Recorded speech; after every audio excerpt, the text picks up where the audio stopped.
Eto na ang inaantay ni Guanzon. Panoorin niyo. Pero magabang ka, Atty. Guanzon, isang pulutong ng abogado mula sa Ateneo Law School ang magsasampa sa'yo ng disbarment case. Ano ka ngayon? Ano yung pinagmamalaki mo? Na dati kang commissioner?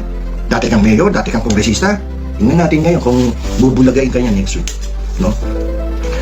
Dapat may marangal kang pag-uugali. Lalo ka na, dati kang public official, di ba? Dapat panatilihin mo yung itsura ng katinuan sa personal at professional mo bilang abogado. No? Yung pakikitungo mo sa kapwa, gumamit ka dapat ng marangal, magalang, na salita sa lahat ng aksyon at pahayag mo. Hindi yung minumura-mura mo, hindi mo alam, minumura mo, kapwa mo abogada pala. Yung ugaling ganyan na nagpapakita ng kawalan ng paggalang sa kapwa ay labag yan sa panunumpa ng isang abogado. May violation ka sa legal ethics, no? Yung pamantayan ng propesyon at pagiging isang abogado. Yan, pwedeng humantong yan sa kasong administratibo para sa pag-alis o pagsususpinde ng lisensya na ihahain sa Korte Suprema. O di ba?